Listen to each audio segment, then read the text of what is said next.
Berawal dari sekolah berkuda, Santosa Stable bertransformasi sedemikian rupa menjadi Santosa Park.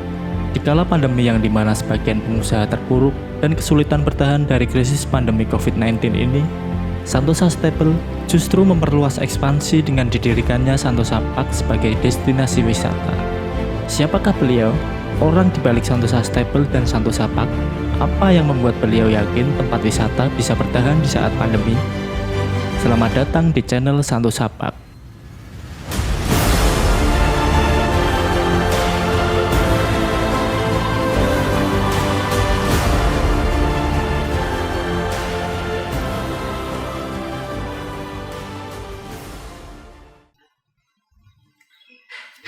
Selamat datang di channel Santosa Park. Perkenalkan, nama saya Ibu Ana Santosa. Saya selaku pengelola di Santosa Park dan Santosa Stable. Ketika saya mendirikan Santosa Stable, karena itu anak saya, nomor 3 dan nomor 4, mereka hobi bermain kuda. Waktu mereka bermain kuda, mereka setahun lesson di Salatiga, salah satu tempat stable di Salatiga. Terus kita setahun punya kuda satu, yaitu waktu itu kuda G. Dan ketika anak saya sudah setahun mulai lesson, saya ikut anak saya untuk merasakan sensasi berkuda juga.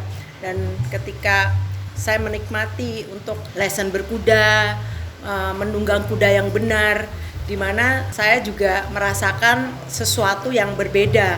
Ketika saya merasakan sensasi menunggang kuda itu, saya rasakan memang berbeda dari mana sikap duduk, cara menunggang kuda yang baik dan benar itu saya mendapatkan ketika saya ikut di mana anak-anak saya berkuda waktu itu. Dan saya waktu itu tahun 2016 sampai saya diminta untuk mewakili Sulawesi untuk ikut PON waktu itu.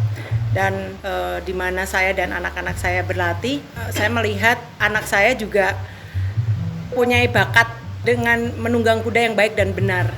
Prestasi apa saja yang sudah dicetak Santosa Stable? Prestasi yang pernah didapatkan di Santosa Stable ini, di klub ini, prestasi nasional, prestasi untuk saya dan anak-anak saya.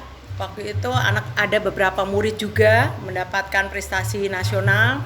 Waktu itu di Jakarta, di Bandung, Surabaya, dan terakhir 2019 anak saya Ivana Putri Santosa, dia wakil Indonesia, mewakili Indonesia ke Qatar U21.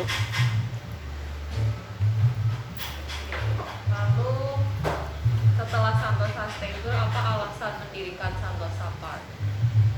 Waktu saya berpikir untuk mendirikan Santosa Park, di mana di sini alamnya yang begitu luar biasa. Saya melihat view yang begitu bagus di sekitar Santosa Stable ini. Saya melihat sesuatu yang berbeda dari tempat-tempat yang lain, di mana waktu itu juga kita sudah ada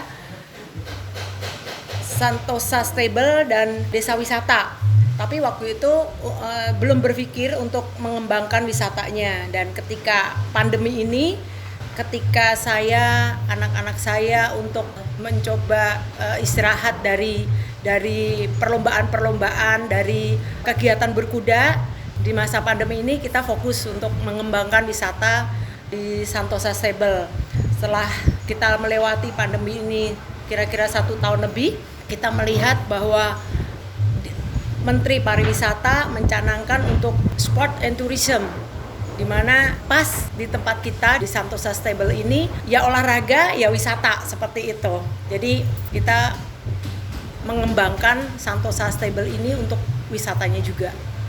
Mengapa memilih wisata saat memperluas Santosa Stable menjadi Santosa Park? Pernah waktu sebelum Santosa Park ini berdiri, kita mencoba untuk mengembangkan wisatanya di Santosa Stable, yaitu untuk wisata edukasi, di mana memang alam ini banyak memberi pelajaran kepada kita. Makanya ketika ada waktu, ada kesempatan untuk mengembangkan Santosa Stable menjadi Santosa Park ini, saya belajar dari tahun-tahun yang lalu sebelum pandemi. Jadi saya pengen anak-anak, bukan anak-anak aja, dari TK, dari SD, SMP, SMA, bahkan instansi-instansi untuk mereka belajar. Banyak pelajaran yang didapat dari berwisata, seperti itu.